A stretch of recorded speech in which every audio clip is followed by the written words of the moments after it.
Hello everyone, एक बार फिर से आपका स्वागत है हमारे इस चैनल पे। आज हम आपके लिए लेकर के आए हैं डिबेंचर से रिलेटेड एक टॉपिक, जहाँ पे डिबेंचर का मीनिंग हम समझेंगे कि डिबेंचर्स होते क्या है। क्योंकि हम जो है अकाउंट्स में बहुत बार पढ़ते हैं कि रिडम्पशन ऑफ डिबेंचर का चैप्टर है, इशू ऑफ डिबेंचर्स का चैप्टर है, बट डिबेंचर एक्चुअली में होते क्या है, उसके फीचर्स क्या है, उसके बारे में आज हम इस वीडियो में जानेंगे। सो डिबेंचर का टॉपिक उन सभी स्टूडेंट के लिए इंपॉर्टेंट है जो कि कॉमर्स के बैकग्राउंड से है, या फिर जो है आप सिक्योरिटीज़ को लेकर के कोई सब्जेक्ट पढ़ रहे हैं तो वहाँ पे भी आपको ये वर्ड बहुत बार सुनने को मिल सकता है। तो चलिए शुरू करते हैं। डिबेंचर का टॉपिक, मीनिंग समझेंगे एंड फीचर्स के बारे में डिस्कस करेंगे। So let's start the topic. जैसे कि हम अपनी हर वीडियो में जब भी हम फाइनेंस की बात करते हैं, बिजनेस की बात करते हैं, तो ये एक बात ज़रूर बोलते हैं कि एक बिजनेस को जब भी चलाना होता है, लॉन्ग टर्म तक, शॉर्ट टर्म तक जब भी चलाना होता है, तो सिर्फ एक व्यक्ति उसको पूरा का पूरा स्पॉन्सर नहीं कर सकता। केवल एक व्यक्ति उसकी जितनी भी मॉनेटरी फाइनेंशियली रिक्वायरमेंट्स होती है उसको कंप्लीट नहीं कर सकता, फुलफिल नहीं कर सकता। लेट सपोज मुझे कोई एक कंपनी बनानी है, तो मैं पूरा का पूरा पैसा अपनी पॉकेट से नहीं डाल सकती, या जितना मेरे पास पैसा है अगर मैं वो डालूंगी तो उसको जो है ज़्यादा लंबे समय तक कैरी ऑन नहीं कर पाऊंगी। तो इसीलिए आपको चाहिए होते हैं बिजनेस में फाइनेंस। अब वो फाइनेंस लाने के लिए आपके पास अलग अलग तरीके होते हैं। या तो आप लोन उठा सकते हो, या फिर जो है अपनी हिस्सेदारी बेच के अपनी कंपनी की, यानी कि शेयर्स मार्केट में बेच करके, शेयर्स बेच के उससे पैसा जनरेट कर सकते हो। अब वो शेयर्स आपके कुछ भी हो सकते हैं, equity, preference and other type, जो हम डिस्कस कर चुके हैं। या फिर आप बैंक के पास जा सकते हो और लोन ले सकते हो, विजय माल्या जी की तरह। ठीक है, पर आप लोग भागना मत प्लीज़। या फिर जो है इस सिचुएशन में अब बैंक क्या कहता है, बैंक भी आपको बहुत ज़्यादा पैसा नहीं देगा, वो भी एक लिमिटेड अमाउंट तक पैसा देगा और कुछ कंडीशंस पे पैसा देगा। बट वहीं पे अगर ऐसी सिचुएशन आ जाए कि बैंक भी आपको पैसा देने से मुकर जाए, या फिर आप ही नहीं चाहते कि आप बैंक के पास जा कर के पैसा लो, तो उस सिचुएशन में आपके पास एक ऐसा ऑप्शन होता है जिसमें आपके लोन के फीचर्स होते हैं और साथ ही साथ कुछ आपके शेयर्स वाली जो सिक्योरिटीज़ है उसके फीचर अवेलेबल होते हैं, जिसको कहा जाता है डिबेंचर।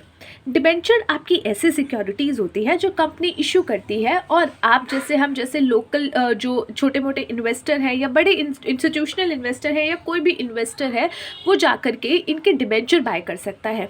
अब ये डिबेंचर बाय करने का मतलब क्या है? जैसे कि अगर मैं शेयर बाय करती हूँ, शेयर्स खरीदती हूँ किसी कंपनी के, तो उस पर्टिकुलर एक पॉइंट का जो भी हिस्सा उस शेयर का होगा उसकी मैं ऑनर बन जाऊंगी, उतना हिस्सा मेरा उस कंपनी में चला जाएगा।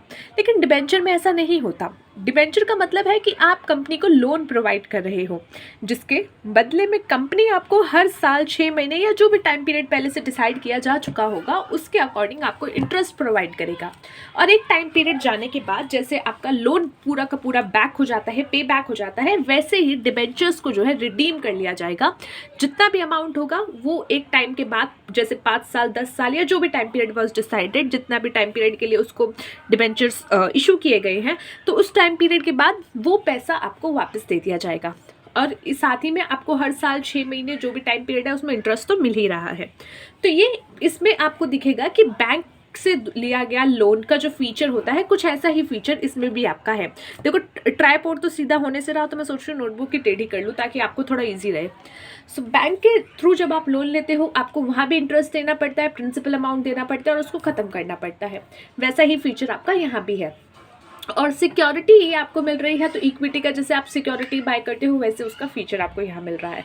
सो डिबेंचर क्या होते हैं? A debenture is a written instrument acknowledging a डेब्ट and containing provision as regarded the repayment of principal and the payment of interest at the fixed rate. एक डिबेंचर जो है एक रिटन इंस्ट्रूमेंट होता है जो कि एक्नॉलेज करता है कि आपने डेब्ट प्रोवाइड कराया है, उसमें सारे प्रोविजन लिखे होते हैं कि कैसे उसका जो है प्रिंसिपल रिपेमेंट आपको किया जाएगा, जैसे 5 साल बाद रिडीम किया जाएगा, 10 साल बाद रिडीम किया जाएगा, और इंटरेस्ट का क्या पेमेंट होगा, कैसे, जो क्या फिक्स रेट होगी।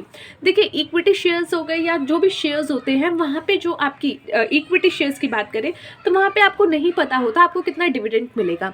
प्रेफरेंस शेयर में आपको पता होता है, क्यों? क्योंकि वहाँ पे एक फिक्स्ड परसेंटेज होती है। जैसे अगर आप प्रेफरेंस शेयर अगर कोई कंपनी इशू कर रही होती है तो वो पहले ही मेंशन कर देती है कि 6% प्रेफरेंस शेयर, तो यानी कि उस पर जो है 6% का जो है आपको इंटरेस्ट या डिविडेंड जो है वो आपको मिलेगा। वैसे ही डिबेंचर डिबेंचर में होता है, जब डिबेंचर इशू किए जाते हैं तो उसके नाम के आगे लिख दिया जाता है दैट 7% डिबेंचर जो है ये है। नाउ दिस 7%, 6% जो कि डिबेंचर के आगे बोला जाता है that is what, that is the percentage of interest, that इतना परसेंट इंटरेस्ट हम आपको प्रोवाइड करेंगे। सो 6% डिबेंचर है यानी कि 6% का इंटरेस्ट मिल रहा है। तो यहाँ पे इंटरेस्ट जो है वो फिक्स्ड रेट में होता है। तो जैसे कि आपका लोन में फिक्स रेट होता है कि 25% का लोन है या जो भी है, जितना भी परसेंटेज का है 7%, 8%, 9%, यानी कि इतना परसेंट आपका इंटरेस्ट आएगा। वैसे ही डिबेंचर में जितना आपका इंटरेस्ट होता है वो एक फिक्स्ड रेट होता है।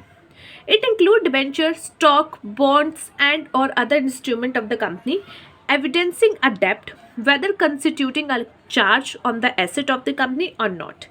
अब यहाँ पे क्या है, आपके डिबेंचर स्टॉक्स इंक्लूड होते हैं, बॉन्ड्स इंक्लूड होते हैं एंड और अदर इंस्ट्रूमेंट। देखिए डिबेंचर और बॉन्ड्स दोनों एक ही चीज़ है। आपने ये जो है कई जगह नाम सुना होगा बॉन्ड का और कई जगह नाम सुना होगा डिबेंचर का। अगर बॉन्ड्स तब बोला जाता है जब ये इशू किए जाते हैं गवर्नमेंट की कंपनीज द्वारा, जो है गवर्नमेंट द्वारा इशू किए जा रहे हैं, या जो बड़ी पब्लिक सेक्टर यूनिट्स जो हैं उनके द्वारा इशू किए जा रहे हैं, तब हम उनको यूजुअली बॉन्ड्स बोलते हैं। और जब ये नॉर्मल प्राइवेट कंपनी द्वारा इशू किए जाते हैं तब इसको हम डिबेंचर बोलते हैं। दोनों के फीचर्स सेम होते हैं बट यहाँ पे जो इश्यू करने वाले लोग हैं वो अलग अलग हैं। फीचर ऑफ डिबेंचर्स, अब थोड़ी सी डिबेंचर के फीचर्स की बात कर लेते हैं। The first and most important is your fixed interest, जो कि अभी हमने डिस्कस किया था कि जो डिबेंचर है उसके साथ एक फिक्स्ड इंटरेस्ट का रेट चलता है, जैसे कि उसके नाम के आगे ही शो कर दिया जाता है, तो इसीलिए फिक्स्ड इंटरेस्ट यहाँ पे आपका होता है।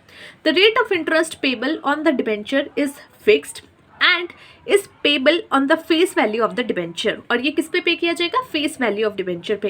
लेट सपोज आपका जो डिबेंचर है उसकी फेस वैल्यू है 10 रुपीज़, अभी जो है आपने उसको डिस्काउंट पे इशू किया है। ऐसा होता है कि आपने जो है डिस्काउंट पे इशू कर दिया और जब आप उसको रिडीम करोगे तो आप उसको एट पार रिडीम कर लोगे, यानी कि जो उसकी फेस वैल्यू है उस पे रिडीम कर लोगे या प्रीमियम पे रिडीम कर लोगे। तो ये ऑप्शन आपके पास अवेलेबल होते हैं, तभी जो है मार्केट में अब जो लोग हैं तभी वो आपके इस डिबेंचर की तरफ अट्रैक्ट होंगे कि भाई ठीक है 100 रुपये लगा रहे हैं, इंटरेस्ट भी मिलेगा और जब 5 साल बाद रिडीम होगा तो थोड़ा सा एक्स्ट्रा पेमेंट भी मिलेगा।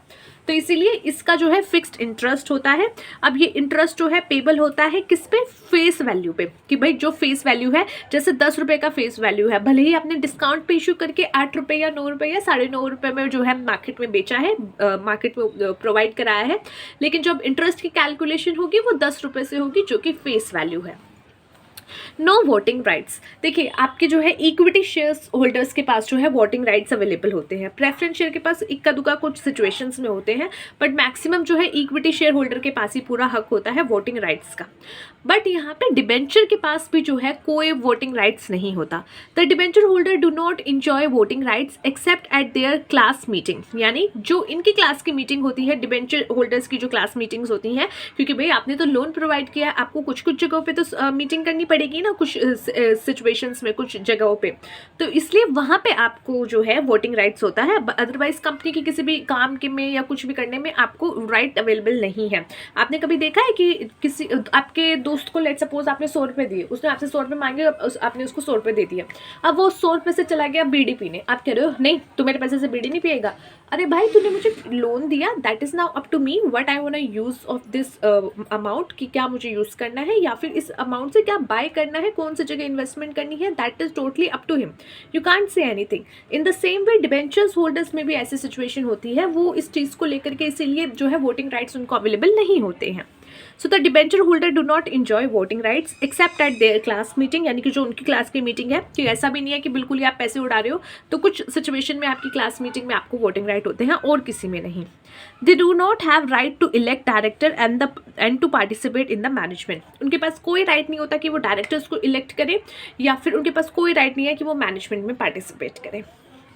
Next is redeemable. Redeemable is what? Redeemable is means after 5, 10 whatever years has been decided, और ये years जो है पहले ही डिसाइड हो जाते हैं। जब डिबेंचर इशू हो रहा होता है उसी में से मेंशन होता है that we are going to redeem it after 5 years और after 10 years and we are going to pay 10% interest, 6% interest, जो भी कुछ है वो पहले ही सब डिसाइडेड होता है। सो ये क्या है, रिडीमेबल है। The debenture are redeemable during the life of a company. अब ये रिडीमेबल होंगे कब होंगे, जब भी कंपनी की लाइफ जब तक चल रही है उसी के पहले जो है ड्यूरिंग द लाइफ, यानी उस के बीच में ही जो है आप रिडीम कर लोगे। नेक्स्ट इज सिक्योर और अनसिक्योर। ये जो है आपके सिक्योर भी हो सकते हैं, अनसिक्योर भी हो सकते हैं। नाउ व्हाट इज सिक्योर्ड और what is unsecured? Secured means what? जो आपने कई बार देखा होगा सिक्योर्ड लोन, अनसिक्योर्ड लोन, यानी कि secured loan is that loan जो कि आपने कुछ कोलेट्रल रख करके, कुछ आपने जो है एक तरीके से आपने कह सकते हो कुछ गिरवी रख करके वो लोन अपने लिए लिया है। So that is secured loan, यानी कि वो किसी एसेट के अगेंस्ट सिक्योर्ड है। कल को अगर आप लोन नहीं चुका पाए तो जो है बैंक जो है वो प्रोडक्ट जिसके भी आपने जो है अपना गिरवी रखा है वो आप लेकर के निकल लो, बैंक वाले लेकर के निकल लेंगे। और अनसिक्योर्ड लोन यानी कि जहाँ पे आपने कुछ भी सिक्योरिटी के तौर पे गिरवी नहीं रखा है। सो डिबेंचर क्या है? लोन है, तो ऑब्वियसली उसको भी जो है सिक्योर्ड भी हो सकते हैं, अनसिक्योर्ड भी हो सकते हैं। सिक्योर्ड यानी कि किसी एसेट को आपने जो है एज अ सिक्योर्ड के लिए आपने प्रोवाइड कराया है कि ये एसेट के ऊपर हम जो है डिबेंचर्स ले रहे हैं। So debentures are normally secured against the asset. तो नॉर्मली क्या होता है, ये जो सिक्योर्ड होते हैं एसेट के अगेंस्ट में, कंपनी का कोई भी एसेट हो सकता है। Sometimes it may be unsecured, कुछ जगह पे ये अनसिक्योर्ड भी हो सकते हैं। Basic condition of the debenture trust deed, ठीक है। तो यानी कि डिबेंचर की कोई ट्रस्ट डीड बना दी जाएगी, उसके बाद जो है अनसिक्योर्ड डिबेंचर्स आपके इशू कर दिए जाएंगे। Next one is credit rating. Credit rating is compulsory for public issue. जब भी कोई कंपनी पब्लिक इशू करती है, यानी मार्केट में खुले में ओपन मार्केट में आकर के अपने डिबेंचर बेचती है कि डिबेंचर ले लो भाई डिबेंचर, तो उस सिचुएशन में आपको उस कंपनी को जो है क्रेडिट रेटिंग कंपल्शन होता है कि भाई उसकी क्रेडिट रेटिंग होनी चाहिए ऑफ डिबेंचर और private placement to mutual fund, ठीक है। Credit rating is compulsory for public issue of debenture और private placement of mutual fund, यानी कि या तो जो है आप पब्लिक इशू कर रहे हो डिबेंचर्स का, या फिर प्राइवेट प्लेसमेंट कर रहे हो म्यूचुअल फंड्स के थ्रू। म्यूचुअल फंड्स क्या है? म्यूचुअल फंड्स एजेंसीज होती हैं जो आपके हमारे जैसे छोटे छोटे इन्वेस्टर्स से थोड़ा थोड़ा पैसा लेती हैं एंड उनको एक बड़े अमाउंट में बड़ी बड़ी कंपनियों में इन्वेस्ट करती हैं, और उससे जो प्रॉफिट आता है फिर वो हमें दे देती हैं, उसमें से थोड़ा सा अपना चार्ज काट लेती हैं। सो वो होता है म्यूचुअल फंड। तो म्यूचुअल फंड की हम यूनिट्स खरीदते हैं, और जो है ये म्यूचुअल फंड्स आपका इन्वेस्टमेंट कई जगह होता है, शेयर्स में भी होता है, डिबेंचर्स में भी होता है। सो अगर कोई म्यूचुअल फंड इन्वेस्ट कर रहा है किसी कंपनी के डिबेंचर्स में, तो उस सिचुएशन पे भी जो है आपको देखना पड़ेगा कि क्रेडिट रेटिंग का जो है वो कंपल्शन आपका होगा। The rating is based on track record. अब जो वो रेटिंग होगी वो किसके बेस पे होगी? उनका जो भी कंपनी का ट्रैक रिकॉर्ड रहा है, प्रॉफिट रहा है, डेप्ट सर्विसिंग कैपेसिटी रही है कि भाई डेप्ट चुका पाओगे या नहीं, या फिर जो है ऐसे तो नहीं हो जाओगे कि कल को निकल लिए किंगफिशर की तरह। सो वो सिचुएशन तो नहीं होगी। Credit worthiness and the risk of lending, कि भैया कितना क्रेडिट वर्थीनेस है, कितना रिस्क है इनका लेंडिंग का। सो ये तो हुए गाइस हमारी बात features of your debentures. Now we are going to discuss about the advertisement and advantages and disadvantages. तो सबसे पहले एडवांटेजेस की बात करते हैं।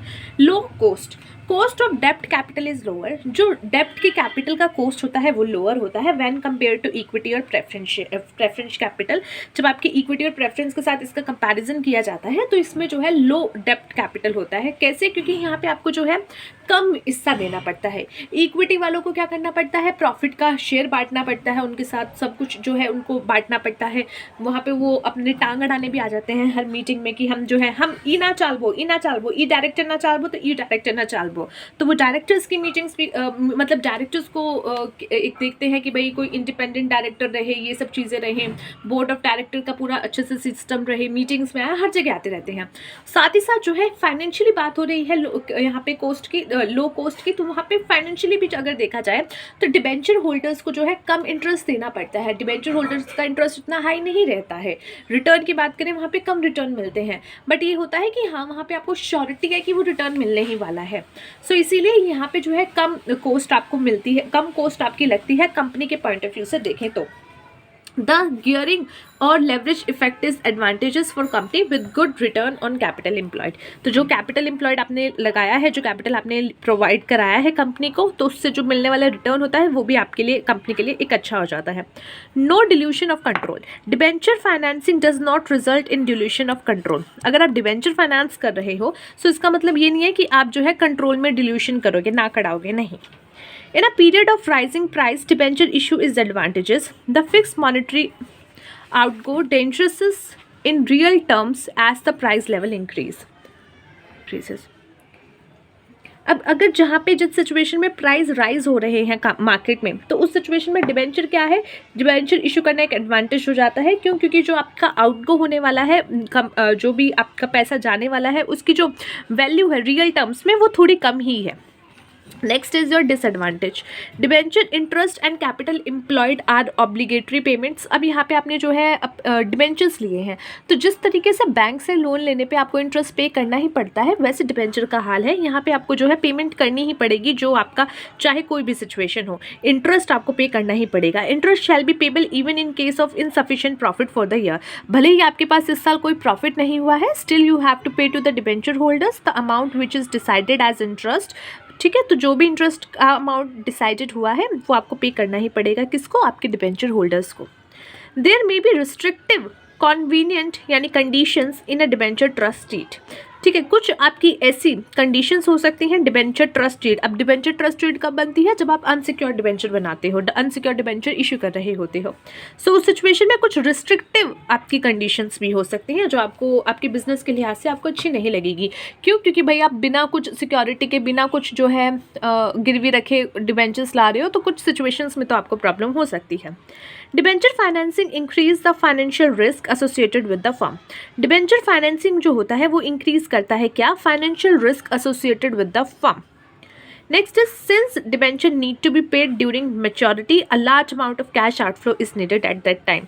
अब क्या है, अब हर साल तो जो है, जब आप बैंक से लोन लेते हो तो आप ईएमआई देते हो, उस ईएमआई में आपका इंटरेस्ट भी होता है as well as principal amount भी होता है। तो लोन के मुताबिक वो थोड़ा थोड़ा अमाउंट जब निकलता रहता है तो एंड में जाकर के वो खत्म हो जाता है। पर डिबेंचर में आप क्या कर रहे हो? डिबेंचर में आप सिर्फ इंटरेस्ट दे रहे हो सालाना, या जो भी 6 महीने जो भी आपका टाइम पीरियड है, तो वो आप क्या कर रहे हो? इंटरेस्ट पे कर रहे हो। लेकिन प्रिंसिपल अमाउंट जो भी रिडीम करने का है, या तो आप पार पे कर रहे हो या प्रीमियम पे कर रहे हो। सो जो भी रिडीमेबल अमाउंट आपका बन रहा है, फ्यूचर में जो भी टाइम पीरियड आपने डिसाइड किया है, उस टाइम पे वो आपको पे करना ही पड़ेगा। और इसीलिए उस टाइम पे आपको चाहिए होगा कैश का एक बड़ा अमाउंट, जो कि एक कैश का आउटफ्लो कर देगा आपके बिजनेस से। सो उस टाइम पे आपको एक लार्ज अमाउंट चाहिए होगा कैश का, जो कि आउटफ्लो हो जाएगा, जो कि आपको ज़रूरी होगा उस टाइम पे। कब? जब आप अपने डिबेंचर रिडीम कर रहे हो। सो ये था आज का टॉपिक गाइस, डिबेंचर का। आई होप मैंने इस टॉपिक के साथ जस्टिस किया हो, बहुत बेटर तरीके से मैंने समझाने की आपको कोशिश की है। बट स्टिल अगर आपको कोई कन्फ्यूजन है तो प्लीज़ कमेंट बॉक्स में पूछ लीजिएगा, और अगर किसी स्टूडेंट को दिखता है और उनको पता है उसका आंसर, तो वो भी बता दीजिएगा, ताकि मैं अगर ना भी देखूँ या ना भी रिप्लाई करूँ तो भी आपको जो है जो कहीं ना कहीं से उसका आंसर मिले। सो डिबेंचर का आज हमने देखा meaning, feature, advantage and disadvantage. मिलते हैं नेक्स्ट वीडियो में अगले टॉपिक के साथ। तब तक के लिए take care of yourself and take care of your health.